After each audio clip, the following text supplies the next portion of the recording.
Hey, welcome to Graphic Policy Radio. This is a comics podcast, and this is your host, Ilana Levin. This is the comics podcast for people who sometimes like their superpowered soap operas taken from the page to the ring and back again, especially when there's actually a ton of social commentary woven into the story and the meta-narrative and the promotional breakfast cereal. That's right. There's a new wrestling comic in town, and it's from one of the sharpest critics turned comics writers around. Joining me today to talk about the WWE, The New Day, Power of Positivity is author Evan Narcisse. Evan Narcisse is a writer and consultant who works in video games, comic books, and TV, often focusing on the intersection of Blackness and pop culture. He was a journalist and critic for many years, having previously written for The Atlantic, Time, Kotaku, IO9, and The Times. He's taught a course on video game journalism at NYU and appeared as an expert guest on CNN and NPR. He's the author of The Rise of the Black Panther graphic novel for Marvel Comics and served as a narrative design consultant on the upcoming Marvel's Spider-Man Miles Morales video game. A native New Yorker, he now lives in Austin, Texas, and joins us today. Hello. Hey, Alana. Great to be here. Thank you. Yeah, I also was a big fan of the comic, of the Black Panther comic you did as well. I had a nice, meaty, well-written and like very politically interesting story to it. And I was excited to have an excuse to bring you on for something brand new as well today. So thanks for coming on. Yep, we can talk about that. Cool. And for folks who are not familiar with the new comic, which is on the shelves, is it on the shelves right now, right? Yes, it came out last week. It is from Boom Studios in partnership with WWE. It is the first issue of a 2-issue limited series featuring WWE superstars Kofi Kingston, Big E, and Xavier Woods by Evan Narcisse. That's me. And Austin Walker from Friends at the Table and artist Daniel Bayliss of Mighty Morphin Power Rangers fame and letterer DC Hopkins. For people who do not know wrestling at all, we are going to still make this as accessibly as human possible, which I think we can do because I'm by no means an expert in wrestling at all, but I do know more than nothing. So I think we're going to try to thread the needle so that fans and newbies can kind of understand. And the backstory of the comic is this. Kingston, Woods, and Big E have collectively won 11 tag team championships in WWE, including the longest reign in WWE history. The new series will allow fans to discover the origins and struggles of the 3 WWE superstars before the fateful day when they realized they were stronger together than apart. I just finished reading the issue and it is delightful. It is really delightful. I'm so excited. That's good to hear. Yeah, totally. I've actually always been interested in the New Day in particular ever since a friend of mine explained to me the origin of their gimmick. And basically the origin of their gimmick is social commentary of the WWE. Yeah, it's this weird kind of inverse feedback loop. I'm probably using some wrong words there, but what's really fascinating to me about their career journey is how at first, it was kind of under duress. The gimmick that they were presented with was not something of their own choosing, but they kind of subverted it. And that subversion was a commentary on their relationship with the company. And I think their relationship with the fans, and kind of a commentary on their relationship with their own careers, and the fact that they were, I think, so amazingly successful at subverting all those things and interrogating them and crafting them into a new, wildly popular identity for themselves as a tag team is super fascinating and is very much the crux of the book that Austin and I wrote. Yeah, totally. Is it true that basically WWE was we want you guys to do a BLM theme, and they were that's a terrible idea. We have a better one. Well, again, the guys talk about this on their podcast, and that was a rich source of material and background and understanding for me in Austin. But as I understand it, the first gimmick that was foisted on them was like a gospel praise group, right? Like, Oh, that's wow. Okay. so, there was a choir in the intro video, and some of their music as well. And Xavier Woods was like playing a preacher role. And they were like, we don't know about this. But at the same time, it was their best shot at actually, staying together, working steadily, being on TV, which is a huge thing for, a promotion like WWE. Like, these performers go on the road a lot, and a lot of those matches you don't see. They're working just as hard, right? But like, unless you're on TV, actively building that fan base, growing in popularity, your career days can be kind of mid-tier.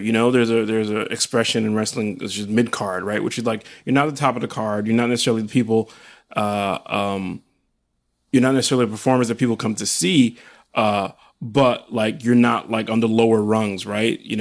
And sometimes, a mid-carder, somebody who shows up every week to work, sometimes their only job is to make somebody else more popular look good, right?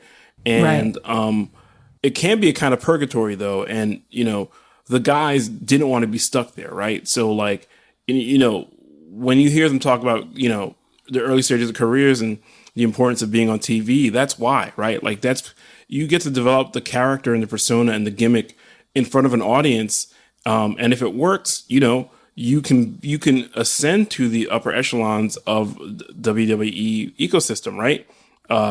You look at people like I don't know, Randy Orton, who's like been a high level performer within the promotion for such a long time, and it's because eventually the persona that he crafted gelled in such a way that he was a reliable heel.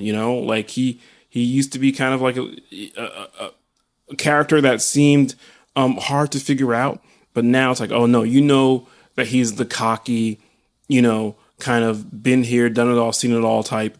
And now that he's kind of achieved this, like stalwart status, right? Like, he's a dude who's been around for like, upwards of 10, 15 years. He will be part of the major storylines that they craft for, each cycle of the WWE kind of annual year. He's going to be on the big pay-per-views, because it's not a question anymore. And for guys like, Kofi and E and Xavier to reach that same level under kind of duress at first anyway, was, I think, a really fascinating story for us to try and figure out how to tell. Yeah. Like, as someone who I've always been more interested in the storytelling around wrestling than necessarily watching the matches itself, which might be because I'm a product of, like, when I was a kid, like, the wrestling was like Hulk Hogan and they weren't as good at doing moves as people are today. So I've always been interested in the soap opera of it and the characters and like the drama that shapes the choices that the stories make. And like, your comic is really about like, one, you have their actual, them as kids, like learning becoming, who they came to be, but also like thinking about how they exist as Black wrestlers in, the WWE, which has historically been pushing people to do really disturbing stereotypes, and like but still connecting with this despite that. It's really amazing. Like, you're doing something really complicated in a wrestling promotional comic, and I love that like you get to do that with them. That they're not shying away from those questions. Everything that you say is true. One of the things that was really gratifying to hear, Austin and I went on the New Day podcast a couple of weeks ago. Ooh. And, to hear the guys talk about, like, they asked us, how'd y'all get this stuff in here? Because you did get it in here, like, And the stuff that they're talking about is this kind of like shadow tension between their wants and desires and WWE as a business, the wants and desires that they have. And there's some push and pull and some tension. And in an officially licensed product, it can be tricky to get that stuff in. But I felt like, I think the reason we were successful, at least in getting it in, I'll leave it to others to declare how successful we were in telling the story. But like, very. Thank you. The reason we were successful in getting it in, I think, is because like there's truth there, right? Like one of the trickiest things, but one of the most fun and also fascinating elements of doing the story was it's out there already. Like the guys have talked about their journey. Like this is not the first time. This is not reporting. This is not journalism, right? We're not breaking the story on how their origin story happened within the WWE.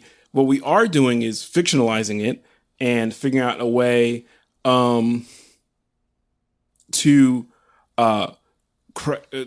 transmute that truth, right, of their actual experiences into fiction, and then in that process, hopefully, like magnify the metaphorical power of their journey.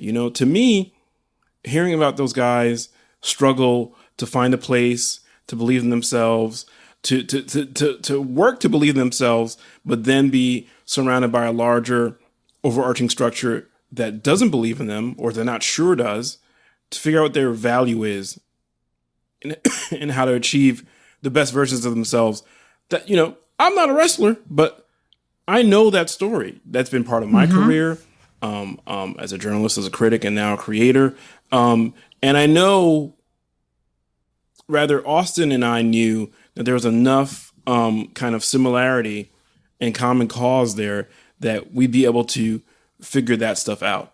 Getting it through the machinery of the WWE as a corporate entity was a different challenge, but we did have to turn some dials and tweak some knobs and modulate to present a story that would then be truthful to the New Day's experiences, but also comment on, the inherent tension of that experience, of their journey, right? So, like I said, like this story is not a news story in terms of individual lives of some of the people that were involved, and I include mine and Austin in that, our own journeys.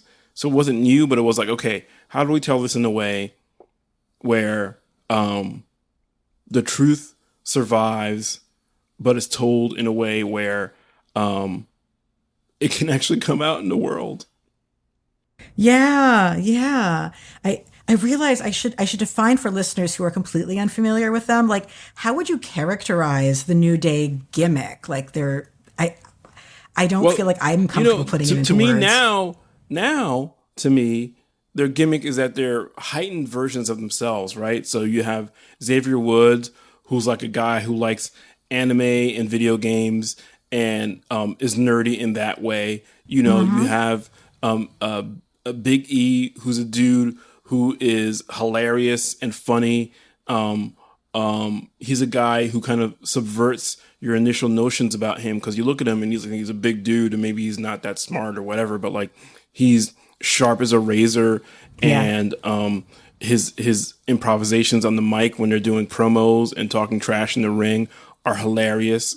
He's super gifted with physical humor. You have Kofi Kingston, who's like a long-running WWE wrestler who takes big risks in the ring. He's just as funny as the other guys, and they treat him a little bit as an elder statesman because he's been within the WWE as a performer longer than either one of them. So you have this mix of personalities. You have a guy who takes risks, who is good at energizing the crowd. You have a guy who's really smart and nerdy. You have a guy who's big and funny. they're not all that different from each other in my experience as performers, but they each bring something different to the table, and they riff well with each other. So, the other thing about the WWE, what they build as sports entertainment is actually scripted storylines for these performers, right? Sometimes they have input, sometimes they don't. But there's an element nowadays, people know that this is fiction, right? So there's this really delicious like frisson between the knowledge that it's scripted, the surprise of new story turns, and also the real lives of these performers and where they do and don't inform the storylines, right? So, like you look like somebody like The Miz, right? Who's a guy who started off on the Real World on MTV as a guy who wanted to be a wrestler, became a wrestler, is now one of the top performers in the promotion, has had a reality show about his career and marriage, and that all feeds back into the stuff that goes into the ring, So there's this fascinating meta aspect to all of it now where like we know that the audience knows that this stuff is scripted and created by people outside the ring. And seeing now the fun is not so much to be had in the ring, even though there's plenty of fun stuff in the ring, but it's like, okay, can we predict where this stuff is going? Do we know what we're going to do? Do we know what they're going to do with Roman Reigns, with Seth Rollins? Do we know what they're going to do with Ken Lashley? And this kind of large open secret has informed, I think, the consumption and enjoyment of professional wrestling as a product in really interesting ways. I think so. This is not the same as when we were kids and thought it was all real and were surprised by things. This is not. Now we know it's not fake. There's a reality to it, but it's an alternate reality. It's a parallel reality, and I think that's makes modern day wrestling super fun and interesting. In some ways, well, as a kid, I grew up. My dad would like make fun of us for watching wrestling. His grandfather used to watch it and was definitely like in the Stone Ages, and it was unclear to him if he realized it was real or not. He didn't speak English, and I think my dad had a lot of feelings of like, this is bad entertainment and it's dumb to watch it. And so I'd always been heard like, it's fake, it's this, it's that. And then now when you watch it and you're like, what's not fake is the amazing physical ability of these performers. That's not like, that's realer now than it ever was, because people are so skilled at doing these live stunts. Good God. Yeah. But while we're also more aware of the scripted nature of the stories surrounding it, it's a really interesting time to think and talk about wrestling. I wanted to ask, I think one of the reasons why New Day is so popular is that like, they're so relatable to viewers because they are nerds, like so many of the viewers. Like, I think there was a moment where, it was assumed that the average wrestling viewer was like a really like macho bro dude. Yeah. And I think they've realized actually a lot of wrestling fans are nerds, and actually a lot of wrestling fans are outsiders. And, like in your story, you have them talking a lot about, comparisons to different tabletop and like RPG game character archetypes. Yeah. And I think like it seems like New Day realized before some other folks did, like the nerd love of the fandom, and that fans were like, oh my God, these guys are us. Yeah, no, I think their ring gear now is basically Power Ranger themed, like they debuted it a couple of weeks ago. And, from a pure craft level, the entire enterprise of professional wrestling has gotten so like finely tuned, so like you were saying, the physical capabilities of the performers now are just utterly crazy. I think, the scripting and the improv that happens, during a live show, during a televised show is also great too, So, we talked about this with the guys on the podcast, how like, how do you know when a joke that lands, a bit that lands, how do you know when to repeat it? How do you know when to leave it alone? The pancakes thing they told us was just like, a random gag that just, kind of stuck. And now, they're throwing pancakes into the ring, So stuff like that. There's like I said, like this organic unpredictability to the whole enterprise now.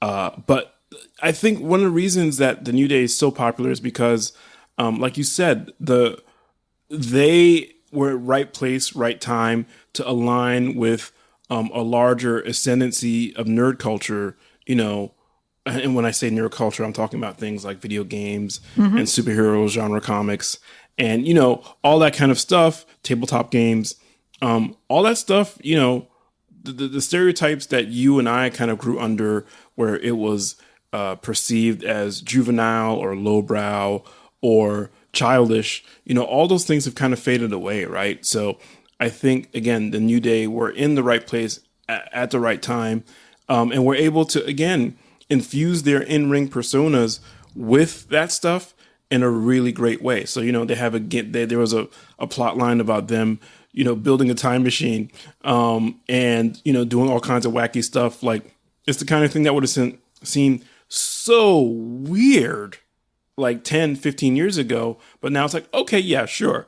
They come out in the ring in Dragon Ball Z outfits, like they call themselves unicorns. And there's something refreshingly kind of like left of center about it all. And I think that's what the audience is responding to and what is a large part of their popularity. And, you also consider the fact that, yeah, these are three black guys, and the reality of what black performers have had to do, the kinds of gimmicks and characters that they had to perform as, were based on big, broad stereotypes. And, to be fair, that wasn't just the case with black performers. That was a case with performers from any kind of ethnocultural outlier, and I say outlier, understanding that like, in the United States, the default for, these kind of creative enterprises tends to be a white male, right? So when I say outlier, that's what I mean. But like, yeah, if you were somebody like the Iron Sheik, he was basically presented as like an operative of the Shah of Iran, right? And the same thing with the Russian characters, the late Cold War. You had characters that were seen as threats to the all-American jingoism presented by Hulk Hogan and stuff like that. So now the fact that characters who, can be read as the other by a large part of the audience, the fact that they are, the longest reigning tag team champion ever, like that's a profound shift. They're so popular and they're so good that you can't deny them. So tell me a bit about your personal origin story with wrestling. I grew up in the 70s and 80s, and wrestling was a thing that came on after the Saturday morning cartoons, came on after Super Friends, and then the Kung Fu movies and all that stuff that was just, there on a Saturday when I was stuck in the house. So I got into it like that. And, I watched, when the WWF, as it was called back in the day, I do remember, became popular on a national level and a global level for the first time, like that era of Hulk Hogan and Andre the Giant and the Ultimate Warrior. Wrestling existed before that, but it didn't become a national and global phenomenon until that moment. So, a large part of what appealed to me about, wrestling then was, it felt like superhero comics, okay, there's a good guy, there's a bad guy, they're punching it out.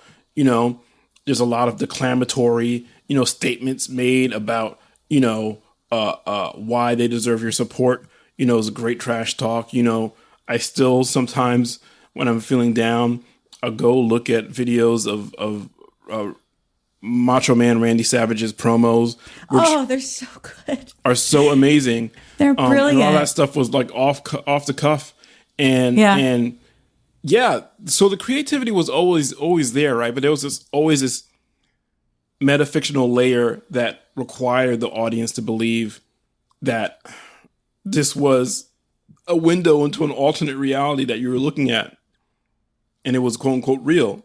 Now, that they've kind of scrubbed away that layer, and like I said before, it makes it all the more interesting. So for me, it was like being excited to see like the good guys and the bad guys battle it out in the ring. And then when I got older, and I kept watching through college and after.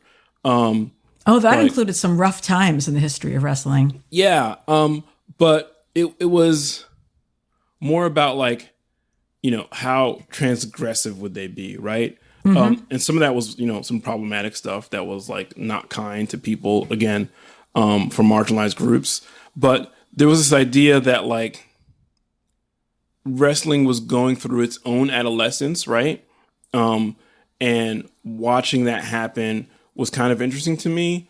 But also like you watch the physicality and the skill and all that stuff in the ring kind of ramp up, people are doing things in the ring now that, just seemed impossible like 20, 30 years ago.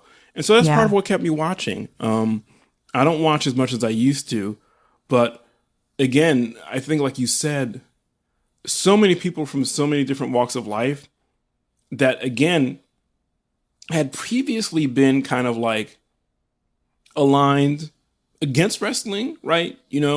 I distinctly remember like, it was a jock thing, right? Like it was a thing where if you liked comics and reading and fantasy, like this was not a place for you. And there were a lot of storylines and promotions within professional wrestling where they made fun of nerds and geeks and whatnot, and now they're embracing that stuff. So that's part of what keeps me looking at that stuff, even though I don't watch like week in, week out like I used to. For those of you who are not really familiar with, professional wrestling and have made it to this point in the podcast, one, I applaud you for your good taste because this is really good stuff. But two, like seriously, some of the classic improvisational promotional bits that some of the better wrestler performers of the 80s and did, it's performance art. Like, I don't know how else to read, like Ultimate Warrior's, like assume the controls, like doing a whole extended metaphor of plane hijacking about how he's going to win a wrestling match. Like, this is performance art. I don't know what else to call it. And then now I think like you really are able to do even more with that because you're allowed to sort of acknowledge the meta narrative of the story now in a new way. So it is an interesting, exciting time. So one of the things I thought was really cool with this particular comic is the way you have the voices of the wrestlers, like as kids, interplaying with what happens as they get older, and in the background, like Big E's opening scene with his dialogue, his "Your Mama" jokes are just like, yep, no, that sounds exactly in the right voice. And you're writing this based on people who are themselves, but also characters. Yeah, that was super fun. Like that sequence in particular came straight out of like listening to the podcast and listening to how these guys joke with each other, right? And thinking about them as fictional characters, like we thought about, what are their strengths and weaknesses? Why do they need each other, right? So with somebody like Xavier, who's good at so many different things, he's needs the other two guys because he can't go it alone, and his challenge is to learn how to work with other people, E's challenge is, how do I get past people's stereotypical notion of what I'm supposed to be based on my size? and show them all these other, abilities that I have. And Kofi, it's like, okay, well, I've been doing this for a while. How do I break through? Like, why do I need a gimmick? Why can't I just be myself? And, speaking about Kofi's career in particular, if you've been following him for a while, he was Kofi Kingston, when it was basically like a Jamaican stereotype, right? And his actual cultural background is not from the Caribbean, so it's kind of an object lesson about like, oh yeah, let's make this real person who we could craft into a persona in other ways. Let's lean on something that is broad and kind of I don't want to say unsophisticated, but like it's easily legible to people who don't know a lot of stuff about Black culture. So,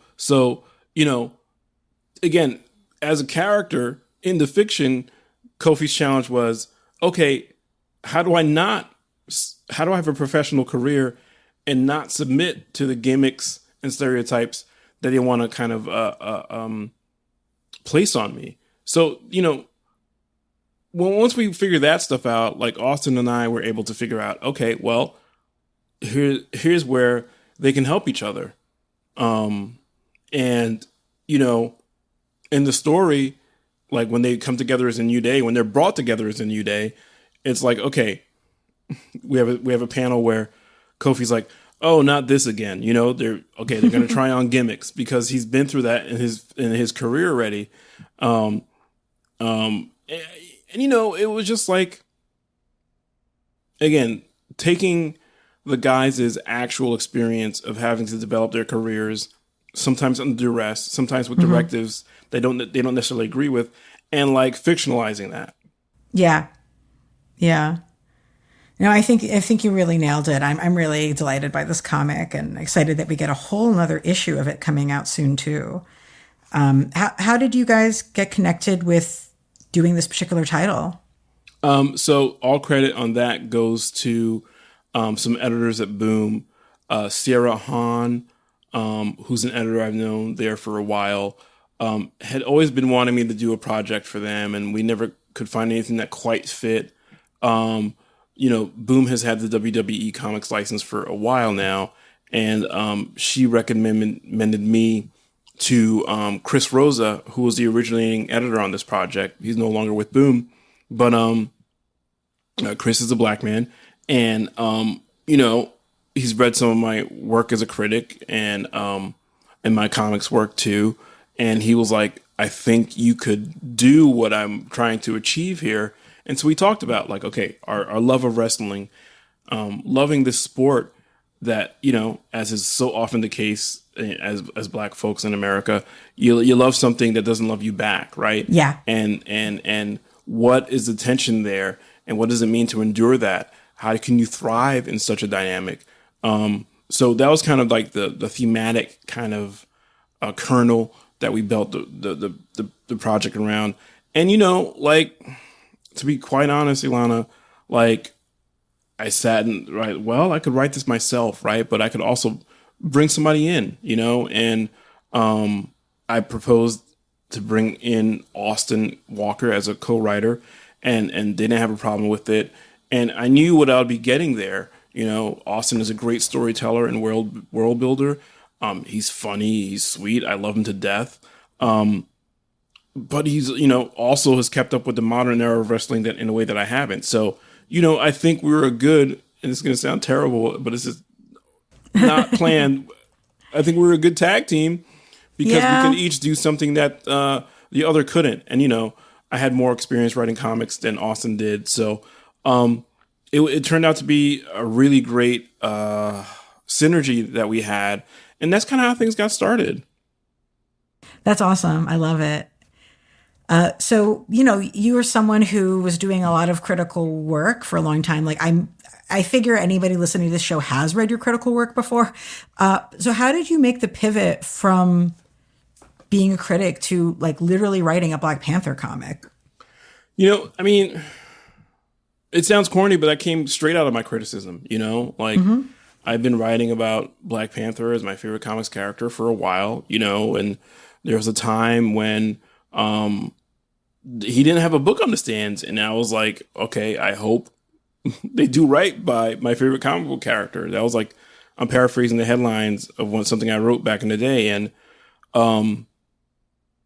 I've always loved the character. I've written, kind of like critical analysis of his publishing history.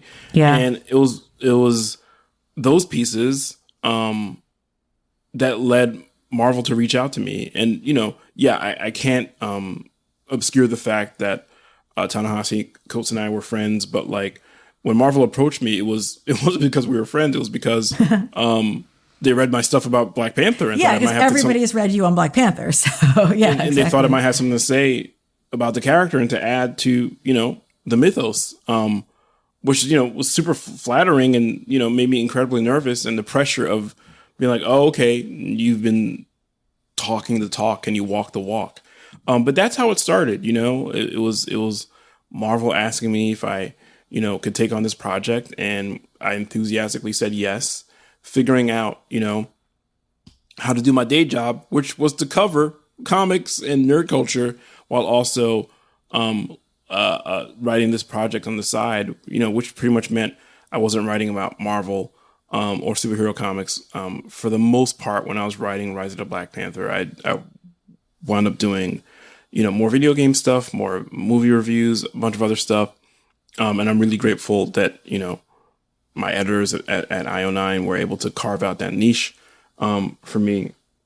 So that's how it started, and from there, once Rise of the Black Panther was announced and started coming out, I had, other companies and studios reach out to me about possibly contributing to their work as well. So Insomniac reached out to me to become a narrative design consultant on the Miles Morales game. And since then, I've had some other projects where other studios, but it was all because I was doing journalism and criticism, about nerd culture in the first place. And once, a project on the creative side of things manifested for me, other people were like, oh, you want to do this stuff too?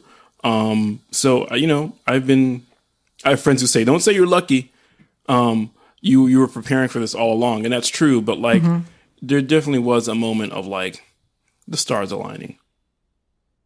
Yeah, but it's impressive, like, because writing a comic script is not the same as writing criticism. Like, it's not, Absolutely not.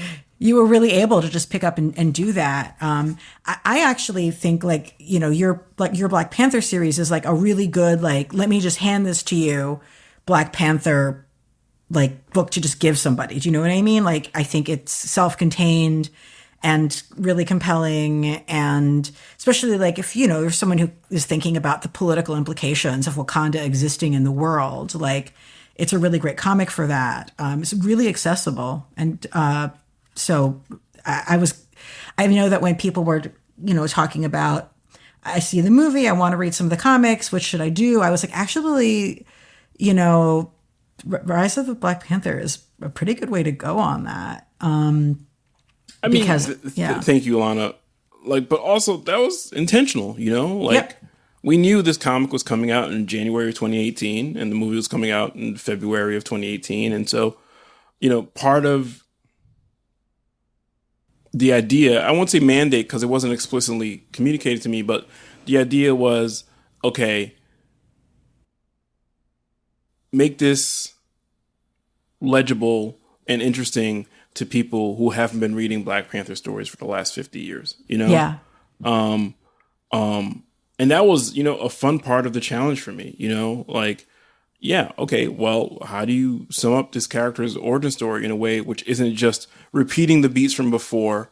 What new angles can I find to show, from like a pivotal event like T'Chaka's death, right? Like, what's another way we can show that so that it resonates differently and adds to the stories that have been told before, hopefully without taking away. So, for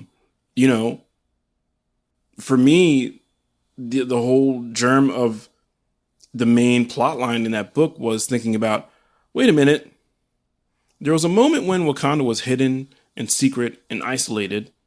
And then there's another moment where the Wakanda Design Group stock is being traded on the New York Stock Exchange. Yeah. So at what point did they open up diplomatic and financial relations with the rest of the world? What did that look like? Who did it? How did it go over within the country? So when you start to think about all those questions, those answers become a story. And some of it had been, kind of gestured at before, but some of it wasn't. Mm-hmm. Yeah, yeah. And there's an amazing, like, you having Black Panther interacting with Namor makes so much sense. And I know that one of the things I'd love to see in a future Black Panther movie would be Namor and folks from Wakanda interacting, because there's such interesting parallels between their countries and isolationist, and then their existence as a critique on like the dominant Western world, basically. Absolutely. Yeah.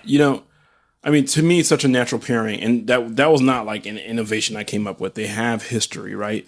But that's the fun of, these long-lived legacy superhero comics, right? It's like you can use new work to interrogate the prior work, right? And to, show it from a different angle. To me, that's the fun, right? So, I was a big fan of Jonathan Hickman's New Avengers run, where, Namor and T'Challa were always jawing at each other, right? Like, this is coming after Namor wrecking Wakanda when he had the power of the Phoenix in the Avengers vs. X-Men event, right? So, the fact that they then have to work together to try and save the universe was such rich story material. So to me, part of the question I wanted to answer when I was doing Rise of the Black Panther #2 and they have to work together, is like, okay, what was their first meeting like? And it's a little bit of a retcon, because their first meetings were kind of less dramatic and more and less kind of like sociopolitically motivated within the text of the Marvel universe. But like, part of me is like, well, what if it was a really big deal? What if they had to work together, because there were threats to both their nations? And, then they could talk about what's similar about them as characters. They're both rulers of isolated countries, but, Namor's a hothead who's a jerk and an anti-hero. And T'Challa is somebody who's a scientist and more thoughtful and, has a different connection to the history of like the throne of Wakanda. He kind of ascended to the throne without much of a problem, whereas Namor is, called a half-breed by his enemies, and the fact that he's half human and half Atlantean, politically doesn't work in his favor. So, again, all these kind of tensions exist that are just basically ripe for informing a story. So that's what I tried to do with a lot of the stuff in Rise of the Black Panther. Hunter, the White Wolf, the character created by Christopher Priest and Mark Teixeira in their run in 1998. Like, on the face of it, it's this kind of brilliant subversion of the Tarzan myth, right? Where like, yeah, you're the white guy who winds up in the quote unquote dark continent, and but this time you don't become like top of the food chain. You don't become king of the jungle.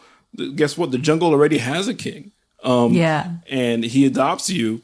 And then what happens? Why does this guy become an ultra nationalist, a zealot for this country, which he's not native to?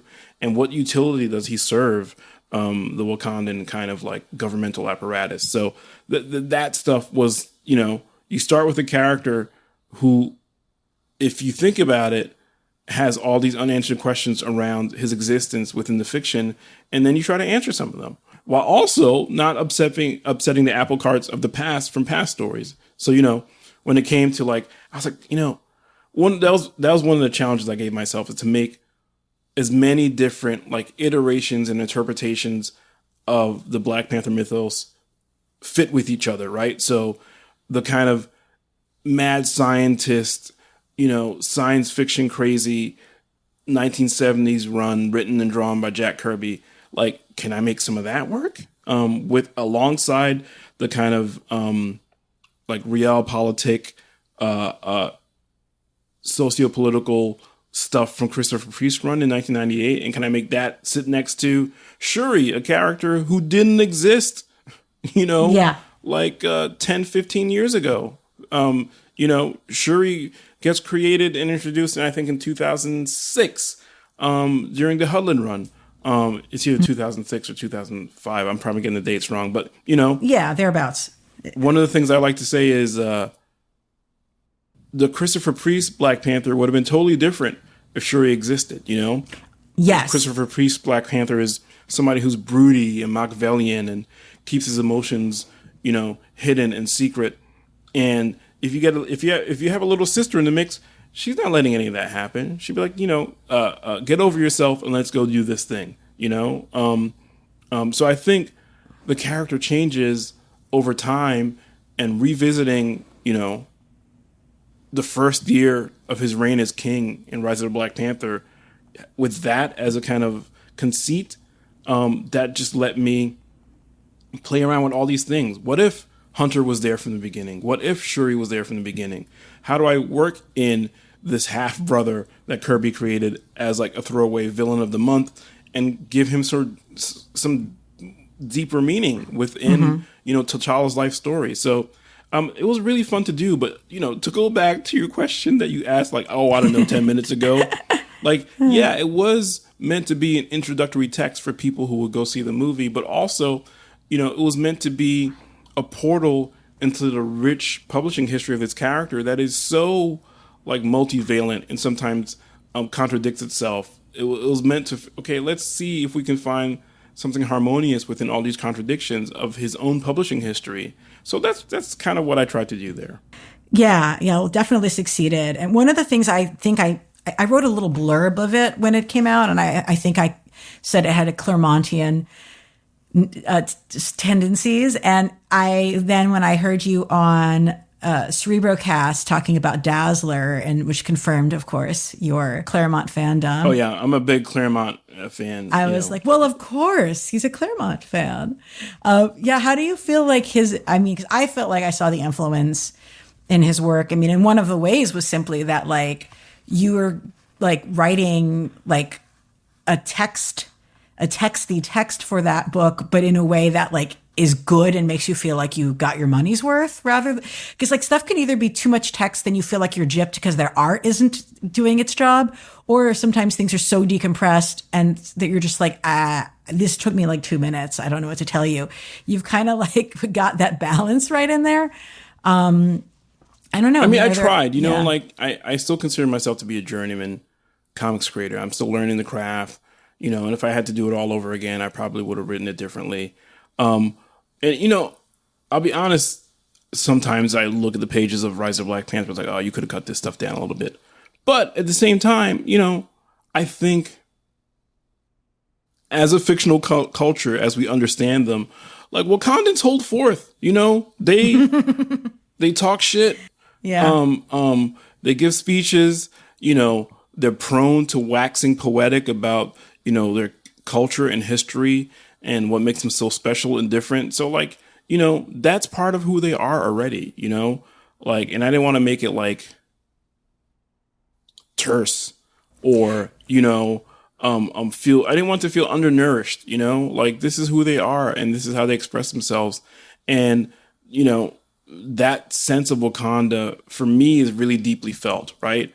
Part of it comes from like growing up as a child of Haitian immigrants and my mom having, barbecues and parties in the back and hearing, relatives and play cousins and everybody argue about politics, like for hours, I'm like, oh yeah, you look back at it and for me, that felt like Wakanda, and I drew on that. So, as to the Claremont of it all, I read his stuff growing up. It was formative, but also like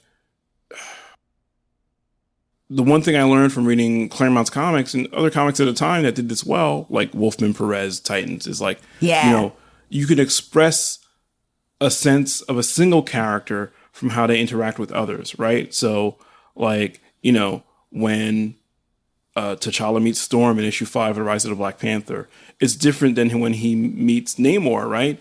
Because one character activates his sense of duty, his makes him observe his own relationship to his country's history, and the other character, reminds him of what he's missing. Right now I can't date you. We can't be together because I just became king of this isolated country, and I'm revealing them to the world. So yeah, the best we can do is have an adventure where I fight my half brother who wants to kill me and take over the country. As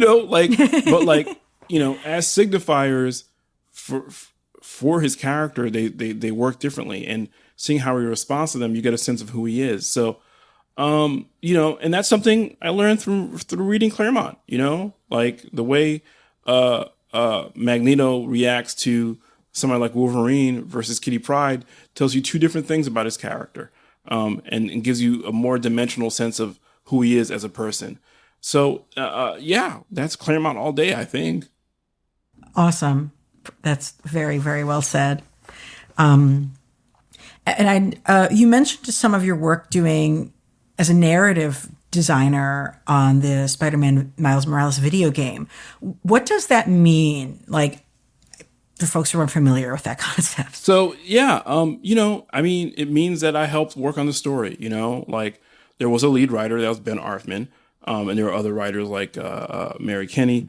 And I was, part of that team to help craft the story. But, that's being there for the evolution and kind of being a sounding board for what feels wrong, what feels right. Certain parts of it were like talking about Harlem as somebody who's lived in Harlem, and what does it feel like to live in that neighborhood and fall in love with it? And how can we put that into a video game?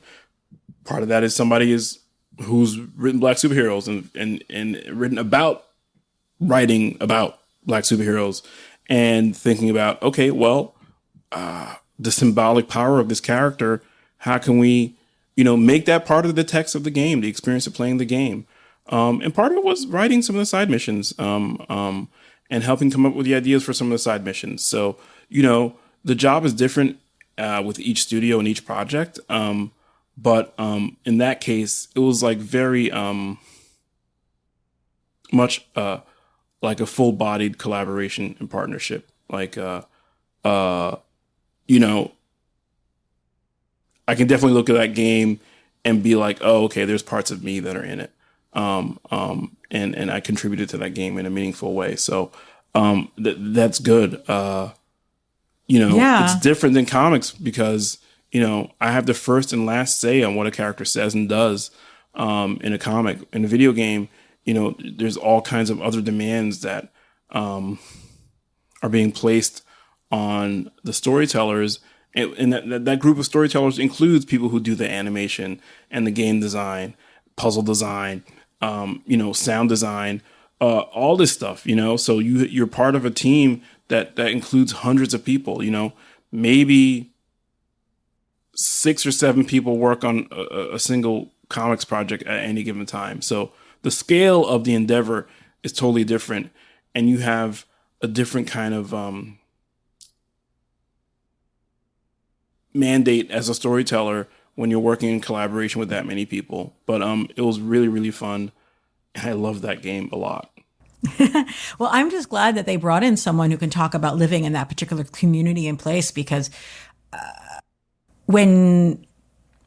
don't play video games, but when fictional media doesn't understand like the place in time in the world and the culture that they're telling stories in, that's a real place.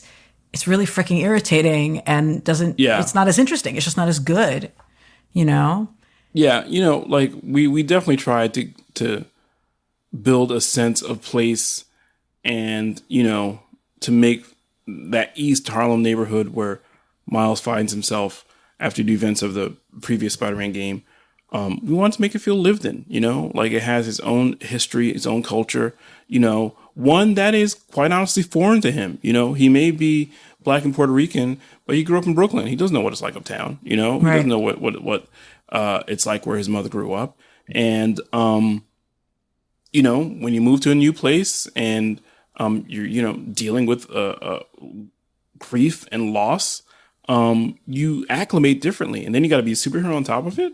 Like so Yeah. making East Harlem feel like it existed before he ever got there was an important part, and and how that existence, the shops in the neighborhood, the people there, making them feel different and distinct from the rest of the Isle of Manhattan, like was important, you know, for storytelling purposes, not just because, but like it all comes back to story and characters, and that stuff feeds right back into it. So, you know, it was important to me that we communicate like what's special and unique about these cultural and ethnic enclaves like Spanish Harlem, like Brooklyn, um, in the game, because I grew up in places like that.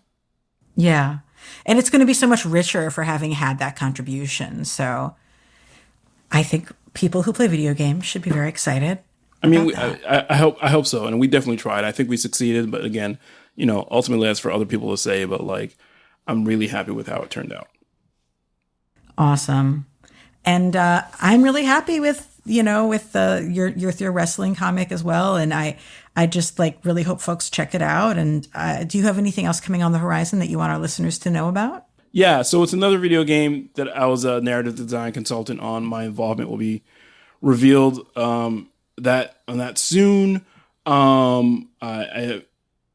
I've done some work on Redfall, which is a game from Arcane Studios, the Austin division of Arcane Studios, and it's a vampire shooter apocalypse game, which was a lot of fun to work on. That'll be out next year, I believe. And I've got some more comic stuff in the works that I can't talk about. And I wrote on series 2 of Genlock, which I think is due out later this year. That's an animated series from Rooster Teeth, where Michael B. Jordan voices the main character of Julian Chase. David Tennant is also part of the voice cast, and Maisie Williams, Dakota Fanning. Oh, wow. So season 2 is in production now, and should be out later this year. Again, don't quote me on that. I don't know. But yeah, that's the places where you will see my name coming up in the near future. Awesome. Any critical stuff coming up? I saw you reshared your awesome piece about What If, the Marvel What If comics in a very timely way. Yeah, I'm mostly done with that aspect of my career, focusing on the creative side, but Polygon asked me to interview Ta-Nehisi Coates at the end of his run. And so I kind of came out of retirement for that, Coming out of retirement one last time. all that to say, if opportunities like that present themselves and I'm able to, but I'm really focusing on, continuing to learn how to write comics and screenplays and video games and all this other stuff, and helping hopefully enrich those spaces. I love it. Well, I'm just really glad to see a critic whose work I really respect, also move into the narrative space, because I really do think having critical approach to storytelling can make for excellent storytelling. So, like actually having analyzed the mediums, looking at the history, and thinking about this and thinking about things that way. So, I'm always happy to see it crop up. Well, thank you for joining me. And where can our listeners keep an eye on your work? You're on Twitter at... Yeah, I'm on Twitter at Evnarc, which is EVNARC. And that's, the main place I will talk about the things that I'm doing. Yeah, so if you want to find out, where you can see my name next, that's probably the best place to follow me. Fabulous.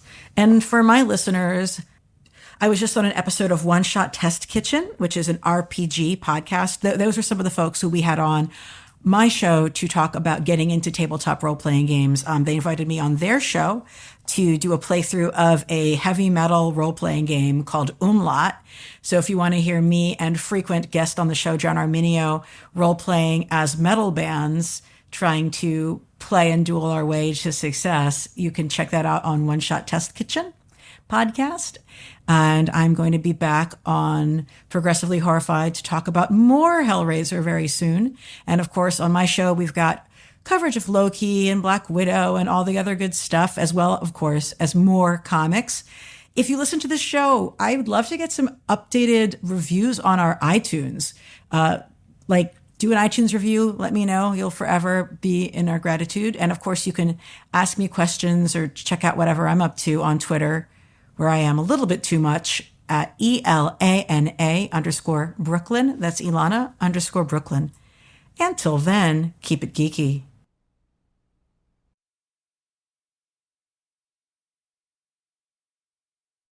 Hey, thanks for watching the previous video from Graphic Policy Television. Just by watching, you help support our site. Thank you so much. Now, if you're watching these videos, you probably care about geeky things like movies, television, comic books, toys, games, video games, you name it. You can go and subscribe right now to our YouTube channel to stay in touch and catch all the new videos, or check out our website at graphicpolicy.com. There's a nice link on this end of the video. But as always, thank you for watching. Keep on rocking and keep it geeky.